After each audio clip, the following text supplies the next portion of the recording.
Good evening students, I hope you all are doing great. Last video में पूरा का पूरा गवर्नमेंट बजट एक वन शॉट में अपने ने खत्म किया था, पूरा का पूरा बजट रिवाइज किया था। और आज के वीडियो में हम लास्ट यूनिट का एक चैप्टर है बैलेंस ऑफ पेमेंट, उसे डिटेल में पढ़ने वाले हैं। So without wasting time let's get started guys. Balance of payment बहुत ही इंपॉर्टेंट चैप्टर। ये यूनिट फॉरेक्स बीओपी का 6 मार्क का वेटेज कैरी करता है, जिसमें से बीओपी में ज्यादातर एक क्वेश्चन पूछा जाता है। तो सबसे पहले अपने समझते हैं कि बैलेंस ऑफ पेमेंट एग्जैक्टली होता क्या है। देखिए, बैलेंस ऑफ पेमेंट नाम से ही पता चलता है कि एक बैलेंस शीट है, एक अकाउंटिंग स्टेटमेंट है। ओके, ये एक ऐसी बैलेंस शीट है जो हमारी कंट्री के बाहर की कंट्रीज के साथ जो भी ट्रेड्स एक साल के अंदर होते हैं, जो भी ट्रांजैक्शंस एक साल के अंदर होते हैं, उसे रिकॉर्ड करता है। ओके गाइस, तो ध्यान से सुनिए। सबसे पहली चीज क्या है, ये एक अकाउंटिंग स्टेटमेंट है। आपको यहां पे दिखेगा it is a statement, it is an accounting statement जो क्या रिकॉर्ड करता है, सारे के सारे इकोनॉमिक ट्रांजैक्शंस जो किसके बीच में हो रहे हैं, हमारी कंट्री और बाहर की कंट्रीज के बीच में, taking place with the rest of the world. So it is an accounting statement that records all the economic transactions taking place between the residents of our country and rest of the world in a given period of time. हर साल ये statement बनता है, तो ये flow concept हुआ because it's made over a period of time. Alright guys, so आज का हमारा फोकस इस चैप्टर में पूरा का पूरा एक ही वर्ड पे रहने वाला है, that is the word economic transactions. अब इकोनॉमिक ट्रांजैक्शंस एग्जैक्टली होती क्या है? ये वो ट्रांजैक्शंस हैं जिसमें 4 चीजों की ओनरशिप चेंज होती है, गुड्स, सर्विसेज, मनी और एसेट्स।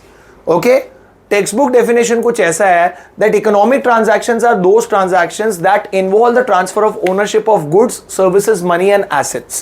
So इन 4 चीजों को हम इकोनॉमिक ट्रांजैक्शन कहते हैं। अब इन 4 चीजों को कुछ नाम दिया गया है, इसको ध्यान से देखिए। इकोनॉमिक ट्रांजैक्शंस टोटल 4 टाइप की होती हैं। सबसे पहले मैं बात करता हूं गुड्स की। तो गुड्स को अपने कहते हैं कौन सी items guys? Visible items. Goods सबको पता है are tangible in nature and can be easily touch, seen and measured. So सबसे पहली आइटम जो विजिबल आइटम्स है, it's nothing but it records export and import of goods. Okay, why goods? Because they are tangible since we call them visible items. Okay, goods के साथ दूसरा word आप कौन सा यूज करते हैं? सर्विसेज।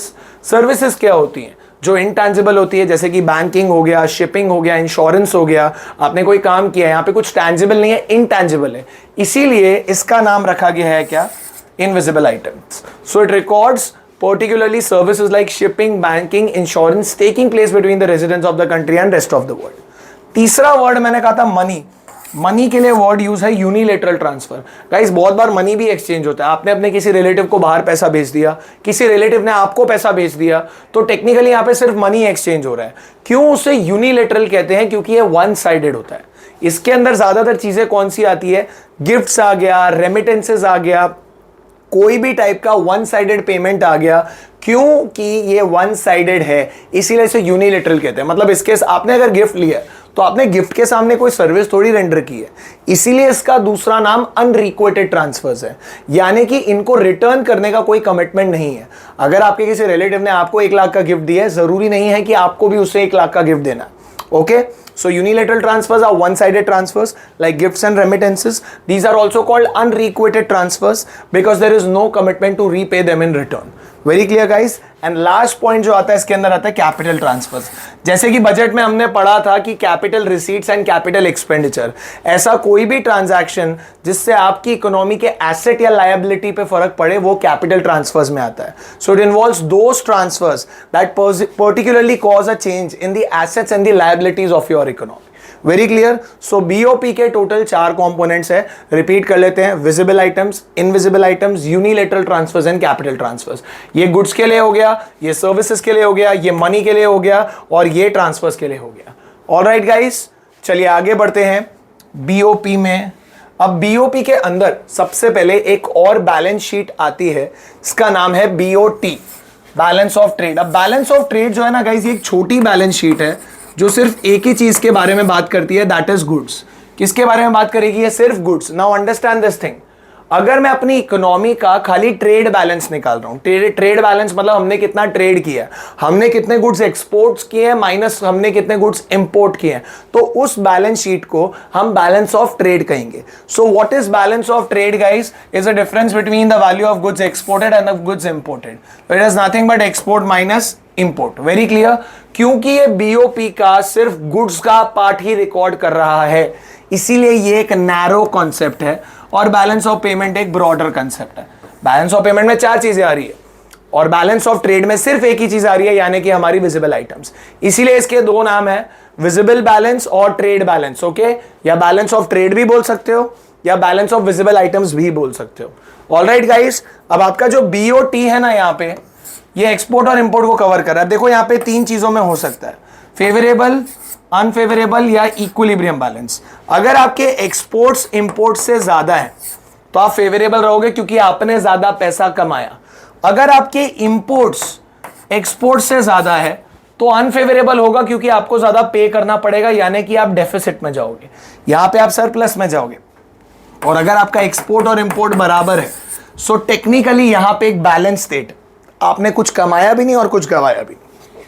ऑलराइट गाइस, आगे आपको दिख रहा है इन दोनों का डिफरेंस. अब देखो डिफरेंस में कुछ चीजें सिंपल है जो हमने मीनिंग से समझ लिया है. जैसे पहले तो हमने यही समझ लिया कि what is this the difference between export of goods and import of goods. This is an accounting statement that records all economic transactions taking place between the residents of the country and rest of the world. Alright guys, okay. अब इसमें कितने components आते हैं? खाली एक चीज आती है, विजिबल आइटम्स. ओके, गुड्स आते हैं और इसमें 4 आते हैं, जैसे कि हमने पढ़ा विजिबल, इनविजिबल, यूनिलेटरल और कैपिटल. आपको ये चारों नाम यहां पे दिख जाएंगे. तो दोनों में से ब्रॉडर कंसेप्ट कौन सा हुआ? अनडाउटेडली ब्रॉडर कंसेप्ट जो है आपका बीओपी हो गया, क्योंकि उसमें चाहिए, यहां पे दिख रहा है आपको एक word, it is a wider concept, क्योंकि इसमें 4 चीजें आती हैं.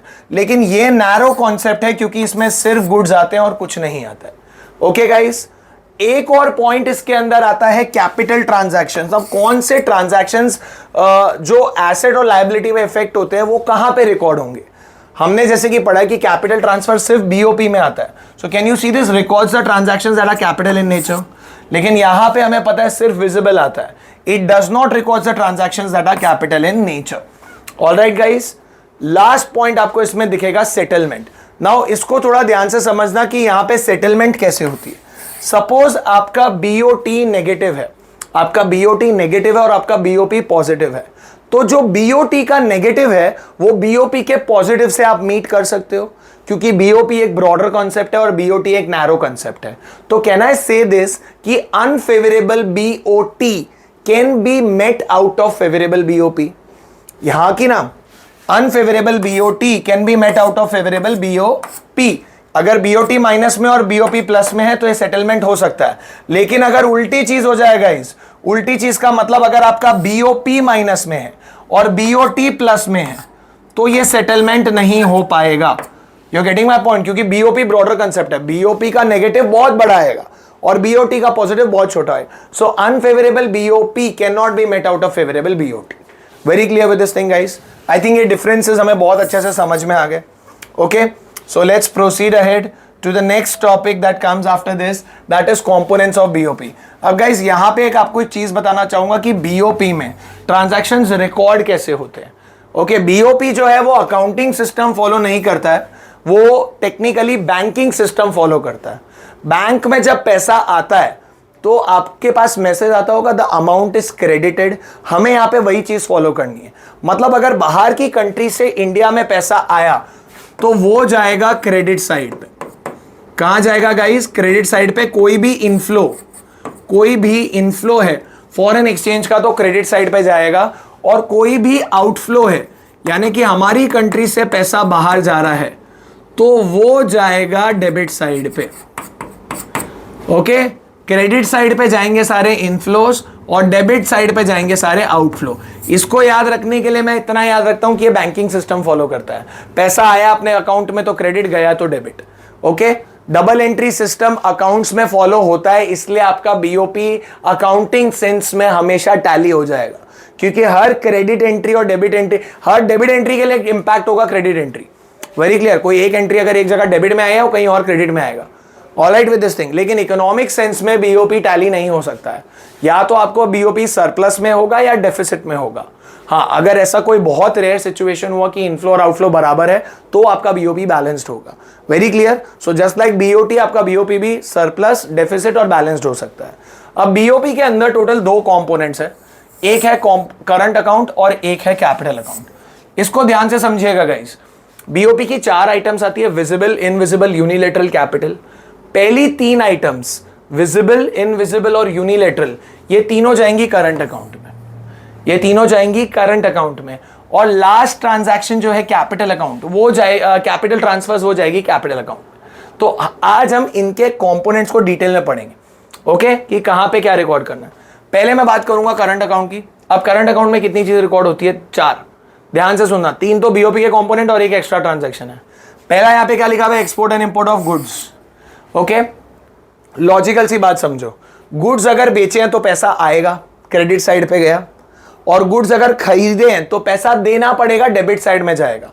अभी मैंने आपको बताया कि कोई भी पैसा आया वो क्रेडिट साइड पे जाएगा और कोई भी पैसा गया तो वो डेबिट साइड पे जाएगा। तो if the money is receive from export of goods it will go on the credit side, whereas if money is paid from the imports of goods it will go on the debit side. Point number 1. Services के लिए भी यही apply होता है guys, export and import of services. अगर मैंने service render करी है तो पैसा मिलेगा, वो क्रेडिट साइड पे जाएगा, और अगर मैंने सर्विस हायर करी है तो मुझे पैसा देना पड़ेगा, वो डेबिट साइड पे जाएगा। If money is receive for rendering services it will go on the credit side, whereas if money is paid for hiring services it will go on the debit side. तीसरा आपको दिख रहा है unilateral transverse. अब ये भी simple सा logic है, ये ट्रांसफर्स आ सकते हैं, जा सकते हैं, वही चीज अप्लाई करनी है। ट्रांसफर आया तो क्रेडिट साइड और गया तो debit side. If transfers are receive from abroad it will go on the credit side, if it is paid to abroad it will go on the debit side. Last point इसमें अलग है components में, that is income to and from abroad. ये बात करता है हमारी incomes, यानी कि फैक्टर्स इनकम की। 4 फैक्टर्स ऑफ प्रोडक्शन होते हैं, लैंड, लेबर, कैपिटल, एंटरप्रेन्योर। तो इसमें 4 इनकम्स आ सकती है फॉरेन से हमारे पास, rent, wages, interest and profit. Okay, अगर ये इनकम्स हमें मिल रही हैं, बाहर से हम कमा रहे हैं, तो ये क्रेडिट साइड पे जाएगी, लेकिन अगर हमने ये इनकम्स पे की है तो डेबिट साइड पे जाएगी। इन शॉर्ट, करंट अकाउंट आपको आपकी इकोनॉमी का करंट स्टेटस बताता है कि उसका इनकम जो जनरेट हो रहा है आउटपुट और एम्प्लॉयमेंट पे, उस पर क्या इंपैक्ट है। Very clear. अगर किसी इकोनॉमी का करंट अकाउंट पॉजिटिव है, it's a very good sign. इसका मतलब जो ट्रेड्स वो कर रही है उसको बाहर से बहुत अच्छी कमाई हो रही है। Okay, so it is a status of your income, output and employment level in the country. Are we clear with the first account guys, current account. अब हम बात करेंगे कैपिटल अकाउंट की। कैपिटल अकाउंट जो है पर्टिकुलरली वो record करेगा एक ही चीज, जैसे कि मैंने बताया, it will record nothing but it will just record capital transfers. मतलब ऐसे ट्रांजैक्शन जो मेरी इकोनॉमी के एसेट और लायबिलिटी को इंपैक्ट कर रहे हैं। Very clear. अब इसके टोटल 3 कंपोनेंट्स। अब ये सर एसेट लायबिलिटी समझ में नहीं आ रहा, कोई नहीं, तीनों कंपोनेंट को समझते हैं, अच्छे से समझ में आएगा। सबसे पहला कंपोनेंट आपको क्या दिख रहा है? बोरोइंग्स एंड लेंडिंग्स भी आएगा यहाँ पे, borrowings and lendings to and from abroad. Guys इसको थोड़ा ध्यान से समझना। अगर मैंने पैसा बोरो किया है, अगर मैंने पैसा बोरो किया, इंडिया ने पैसा बाहर से बोरो किया, पैसा तो आया लेकिन सर पे आ गई लायबिलिटी। अगर इंडिया ने पैसा लेंड किया है तो पैसा बाहर जा रहा है लेकिन एसेट बिल्ड हो गया, क्योंकि आपको हर महीने इंटरेस्ट मिलेगा। So if borrowings are received from abroad it will go on the credit side, क्योंकि पैसा आ रहा है। And if lendings are done to abroad तो it will go on the debit side, क्योंकि पैसा जा रहा है। Very clear. आई थिंक बहुत सिंपल है। 2 और तरीके हैं जिनमें पैसा आ और जा सकता है। नंबर 1, आपने किसी से पैसा बोरो किया था, आपने उसको रीपे कर दिया। ओके, जैसे कि रीपेमेंट ऑफ बोरोइंग्स, तो इसमें पैसा जा रहा है, राइट। तो अगर पैसा जा रहा है तो किस साइड जाएगा? Debit side. और अगर किसी ने आपसे लोन लिया हुआ था और उसने आपको चुका दिया तो पैसा आ रहा है। सपोज यूएस ने इंडिया से लोन लिया था और उन्होंने वो पैसा वापस कर दिया, तो हमारे पास पैसा आ रहा है, it will go on the credit side. इसका पूरा कंटेंट कुछ ऐसा है, if money is received in the form of borrowings from abroad और repayment of loan by abroad it will go on the credit side. If money is paid in the form of lending to abroad और repayment of borrowings to abroad it will go on the debit side. Very clear guys, this is your component number 1, borrowing and lending to and from abroad. दूसरा point आपको दिखेगा investments to and from abroad. अब इसमें तो बहुत simple है, बाहर वालों ने इंडिया में इन्वेस्ट किया, पैसा आ रहा है, कौन सी साइड जाएगा? Credit side. इंडिया ने बाहर की कंट्रीज में इन्वेस्ट किया, पैसा जा रहा है, it will go on which side? Debit side. If investments are received from abroad, it will go on the credit side. If investments are done to abroad, it will go on the debit side. Very clear guys? अब investments दो type के होते हैं जो आपको समझना पड़ेगा, FDI और पीआई। एफडीआई का मतलब होता है फॉरेन डायरेक्ट इन्वेस्टमेंट और पीआई का मतलब होता है portfolio investment. Foreign direct investment एक ऐसा इन्वेस्टमेंट है जहां पे आपने किसी एसेट में पैसा डाला और आपको उसके ऑपरेशनल राइट्स भी मिल गए। जैसे अगर मैंने यूएस में लैंड खरीदा तो उस लैंड पे क्या करना है वो मेरा डिसीजन है। मुझे घर बनाना है, मुझे एजुकेशन इंस्टीट्यूट बनाना है, हॉस्पिटल बनाना है, दैट इज माय डिसीजन। तो मेरे को लैंड की ओनरशिप के साथ साथ उसके ऑपरेशनल राइट्स भी मिले, उसे कहते हैं foreign direct investment. Portfolio investment एक ऐसा इन्वेस्टमेंट है जहां पे मैंने एसेट तो परचेज किया है लेकिन मुझे ऑपरेशनल राइट्स नहीं मिलेंगे। जैसे अगर मैंने एप्पल कंपनी के कुछ शेयर्स खरीद लिए अपने पोर्टफोलियो में, ओके, तो यहां पे ये एक इन्वेस्टमेंट तो है लेकिन एप्पल मेरे हिसाब से नहीं चलेगा, मुझे ऑपरेशनल राइट्स नहीं मिल रहे। सो दो टाइप के इन्वेस्टमेंट्स होते हैं, एफडीआई और पीआई। इसमें आपको पर्टिकुलरली एसेट पे कंट्रोल मिलता है, इसमें कंट्रोल नहीं मिलता। क्लैरिटी है guys? Yes no? Last point आता है आपका चेंज इन फॉरेक्स रिजर्व्स। क्या आता है? Change in forex reserve. इसको थोड़ा ध्यान से समझेंगे। फॉरेक्स रिजर्व है ना गाइस, एक अलग अकाउंट है हमारी इकोनॉमी का, जो फॉरेक्स रिजर्व अकाउंट है ये आरबीआई मेंटेन करता है और बीओपी एक अलग अकाउंट है। इस रिजर्व में कोई भी चेंज आता है वो बैलेंस ऑफ पेमेंट में रिकॉर्ड होता है। अब ध्यान से सुनिएगा, पर्टिकुलरली बहुत इजीली समझा रहा हूं आपको। आपका बीओपी या तो प्लस में हो सकता है या तो माइनस में हो सकता है। अगर बीओपी प्लस में हुआ, क्योंकि ये एक अकाउंटिंग स्टेटमेंट है, आपको इसको टैली करना पड़ेगा, हाँ या ना, तो ये जितना प्लस अमाउंट है वो रिजर्व्स में चला जाएगा। ये जितना प्लस अमाउंट है रिजर्व्स में चला जाएगा क्योंकि हमें बीओपी को सेटल करना है, ये एक अकाउंटिंग स्टेटमेंट है। तो कहना है इससे कि बीओपी से निकल के पैसा रिजर्व्स में जा रहा है तो बीओपी के डेबिट साइड में होगा, since it's an outflow from BOP. अगर ये माइनस में हुआ, अगर मेरा बीओपी माइनस में हुआ तो मुझे उसे सेटल करने के लिए अपने रिजर्व से पैसा निकाल के यहां पे डालना पड़ेगा, हाँ कि ना गाइस? तो अगर मैं रिजर्व से पैसा निकाल रहा हूं और बीओपी में पैसा आ रहा है, it will go on the credit side. ध्यान से सुनना, any withdrawal from the reserves is recorded on the credit side of BOP. Any addition to the reserves is recorded on the debit side of POP. Changes reserve में आ रहे हैं लेकिन हम यहां पे बीओपी के कंटेक्स्ट में बता रहे हैं कि बीओपी से निकल रहा है या बीओपी में आ रहा है, इसीलिए डेबिट और क्रेडिट साइड है। Very clear guys? ये ट्रांजैक्शन ज्यादातर सेटलमेंट के लिए किया जाता है। ओके, जब आपका बीओपी बन जाता है, आपको दिखता है ना प्लस माइनस है, तो एंड में सेटलमेंट कहते हैं। सो इसीलिए इसको कहते हैं change in forex reserves. Alright guys, so यहां पे हमारे कैपिटल अकाउंट के 3 कंपोनेंट कवर हुए, करंट अकाउंट के 4 कंपोनेंट कवर हुए। वैसे मैंने ऑलरेडी इसके ऊपर एक वीडियो बनाया हुआ है जिसमें मैंने सिर्फ ट्रांजैक्शंस इन बीओपी डिटेल में समझाया है और उसके क्वेश्चंस भी सॉल्व किए हैं। ओके गाइस, उसका लिंक आपको डिस्क्रिप्शन में दिखेगा या प्लेलिस्ट जो बनी हुई है उसमें आपको दिखेगी एक video with the name of transactions of BOP. So ये पढ़ने के बाद है ना, एक बार वो वीडियो खोल के देख लेना, उसमें जो क्वेश्चंस है ट्राई टू सॉल्व इट। इससे पता चलेगा कि आपको कितनी अच्छी ग्रिप मिली है इस कॉन्सेप्ट पे। Very clear guys? Okay, so let's proceed ahead to the next topic which is nothing but, जैसे कि मैंने आपको बताया कि बीओपी भी बीओटी के जैसे 3 स्टेट्स में हो सकता है। It could be balanced, it could be surplus और it could be in deficit. Balanced is nothing but equilibrium, एकदम स्टेट ऑफ बैलेंस। ओके, जितना मेरा इनफ्लो है उतना ही आउटफ्लो है बीओपी का, जो कि रियल लाइफ में दिखना बहुत ही मुश्किल है। ऑलराइट गाइस, ज्यादातर हम यहां पे बात करेंगे, फोकस रहेगा डिसइक्विलिब्रियम में, जिसमें भी मैं बोलता हूं डेफिसिट पे ज्यादा फोकस करेंगे क्योंकि सिलेबस में ये मेंशन्ड है, सरप्लस के बारे में इतना नहीं दिया हुआ। अब डिसइक्विलिब्रियम का मतलब या तो सरप्लस में या तो डेफिसिट में। सी, किसी भी कंट्री का बीओपी सरप्लस में होगा ना तो खुशी होगी, उसको कोई प्रॉब्लम नहीं है, लेकिन प्रॉब्लम की बात तब है जब डेफिसिट है और डेफिसिट बढ़ता जा रहा है। Okay, so surplus is very simple, कि हमारा इनफ्लो ज्यादा आउटफ्लो कम है, we will be very happy, but what needs to be taken care of is deficit. Now what do you mean by deficit? It simply means when the inflow is less than outflow.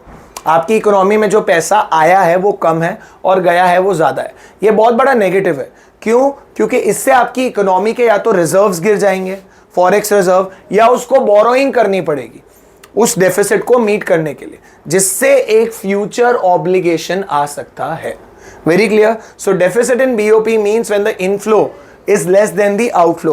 It would either lead to fall in the forex reserves or could create a situation of borrowing which may lead to a future obligation. Are we clear with this guys? समझ में आया सबको ये? Yes or no? Okay? अब इसके बाद एक point है ऑफिशियल रिजर्व ट्रांजैक्शंस. ये मैं आपको एंड में समझा दूंगा, लेकिन पहले बीओपी की जो दो ट्रांजैक्शंस हैं इनको हम कवर करेंगे डिटेल में, ऑटोनॉमस आइटम्स और अकोमोडेटिंग आइटम्स. अब बीओपी में ज्यादातर दो ट्रांजैक्शंस होती हैं. जितनी भी ट्रांजैक्शंस होती है या तो वो ऑटोनॉमस होती है या तो वो अकोमोडेटिंग होती है. How we will understand this thing? कोई भी ट्रांजैक्शन बीओपी में अगर पैसा कमाने के लिए की गई है, किसके लिए की गई है? पैसा कमाना यानी प्रॉफिट मैक्सिमाइजेशन, तो वो ऑटोनॉमस आइटम्स होंगी. ओके, यहां पे आपको दिखेगा undertaken with the economic motive of profit maximisation. So any transaction that is undertaken with the motive of profit maximisation, it is autonomous. For example, India ने goods export किए US को. क्यों किए? क्योंकि हमें पैसा मिलेगा, हमारी कमाई होगी, प्रॉफिट आएगा. इंडिया ने यूएस को लोन दिया. क्यों दिया? क्योंकि हमें इंटरेस्ट मिलेगा, हमारी कमाई होगी. तो ये कौन से आइटम्स हुए? ये हुए autonomous items. Very clear? Autonomous items पैसा कमाने के लिए किए जाते हैं. ज्यादातर ये ट्रांजैक्शंस या ये आइटम्स इंडिपेंडेंट होते हैं. आपको जहां अपॉर्चुनिटी दिखी पैसा कमाने की, आप ये ट्रांजैक्शन कर दोगे और इसका आउटकम या तो सरप्लस होगा या तो डेफिसिट होगा. आपको पहले 3 पॉइंट्स में यही दिखेगा. देखो यहां पे. ओके, पहले तो they are done with the motive of profit maximisation, they are independent in nature. Okay, and these transaction results in surplus or deficit. Very clear guys? मैंने किसी को लोन दिया है, पैसा कमाने के लिए ही दिया है, लेकिन क्या पता पैसा ही ना आए तो मैं सरप्लस की जगह डेफिसिट में चला जाऊं. अब ये तो बात हुई प्रॉफिट की. क्योंकि बीओपी एक अकाउंटिंग स्टेटमेंट है, मुझे उसे सेटल भी करना पड़ेगा. सो कोई भी ट्रांजैक्शन अगर मैं बीओपी को सेटल करने के लिए कर रहा हूं तो उसे हम अकोमोडेटिंग आइटम्स कहते हैं. Very clear? जैसे अगर मैं आपको एक एग्जाम्पल दूं, पीछे मैंने एक ट्रांजैक्शन किया था ये वाला कि बीओपी प्लस में है, माइनस में है, तो मैं रिजर्व से पैसा निकाल रहा हूं, रिजर्व में पैसा डाल रहा हूं. Now why am I doing this? This is undertaken for settlement. BOP को सेटल करने के लिए कर रहा हूं. तो ये कौन सी आइटम हुई गाइज? ये हुई accommodating items. Look at the meaning of accommodating items. These are the transactions that are undertaken to settle the BOP from the position of disequilibrium. Are we clear with that? So disequilibrium से settle करने के लिए मैं BOP को जो transactions करूंगा वो accommodating होता है. टेक्निकली ये बीओपी पे डिपेंड करता है, क्योंकि प्लस है या माइनस है हमें पता नहीं, हम उस हिसाब से ट्रांजैक्शन करेंगे. सो सेकंड पॉइंट आपको दिखेगा, they depend on BOP. And third, इसका काम है सरप्लस और डेफिसिट को बैलेंस करना. They balance the BOP from the state of surplus and deficit. So ये 3 पॉइंट्स एग्जैक्टली पैरेलल अपोजिट हुए इसके. सो पहला पॉइंट आपका डेफिनेशन हो गया, दूसरा आपका डिपेंडेंसी हो गया, और तीसरा हो गया इफेक्ट, कि ये टेक्निकली बीओपी को सरप्लस या डेफिसिट में लेके जाता है, लेकिन ये उसको वहां से बाहर लेके आता है. ऑलराइट गाइस, अब देखो दोनों में पहले कौन से ट्रांजैक्शंस होंगे?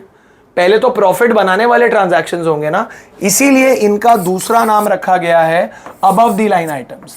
अबव द लाइन आइटम्स मतलब अगर आप देखोगे, यूजुअली बैलेंस शीट भी बनाओगे आप, तो ये पहले किए जाएंगे. क्यों पहले किए जाएंगे? Because they carry more importance, they are done for profit. तो ये पहले होते हैं, इसीलिए इनका नाम अबव द लाइन आइटम्स है. सेटलमेंट हमेशा एंड में होती है गाइस. हिसाब निकलता है हमेशा एंड में सेटलमेंट होती है. क्योंकि सेटलमेंट एंड में होती है इसीलिए इसका नाम रखा गया है below the line items. So these are called above the line items and these are called below the line items. Last point अगर आप देखोगे तो बताया गया कि ये कौन से अकाउंट में होते हैं. These transactions usually takes place in both current and capital. Autonomous की बात कर रहा हूं, ये करंट में भी होंगे और कैपिटल में भी. अगर मैंने गुड्स बेचे तो गुड्स कहां पे आएंगे? करंट में आएंगे प्रॉफिट के लिए. अगर मैंने किसी को लोन दिया यानी लेंडिंग टू अब्रॉड, ये कहां पे आएगा? कैपिटल में आएगा. दोनों ही प्रॉफिट कमाने के लिए किया. So they take place both in current as well as capital. लेकिन अगर मैं इसकी बात करूं अकोमोडेटिंग की, ये कैपिटल में ही आएगा. Change in forex reserve capital में आता है, और अगर आपकी कंट्री के पास रिजर्व नहीं है तो वो बोरोइंग करेगी डेफिसिट को मीट करने के लिए, वो भी कैपिटल में आता है. Alright guys, I hope you got a good clarity about the topic autonomous versus accommodating items. अब लास्ट का जो एक कॉन्सेप्ट रह गया है वो एक एडिशनल बॉक्स में दिखेगा आपको टेक्स्ट बुक में. स्टिल मैं आपको बता देता हूँ ये एग्जैक्टली होता क्या है. Official reserve transactions. गाइस ये ट्रांजैक्शंस वो है जो करती है आपकी कंट्री की सेंट्रल बैंक. कौन करती है? Central bank. And this is usually done to maintain the reserves. उसके नाम में ही आपको दिख रहा है ऑफिशियल रिजर्व ट्रांजैक्शन. ये क्यों किया जाता है? रिजर्व्स को मेंटेन करने के लिए. सपोज आरबीआई के पास डॉलर कम है तो आरबीआई क्या करेगा? इंटरनेशनल मार्केट में रुपी बेच के डॉलर खरीदेगा. और कभी आरबीआई के पास डॉलर ज्यादा हो गए तो वो क्या करेगा? इंटरनेशनल मार्केट में डॉलर को सेल करके वहां से रुपी बाय करेगा.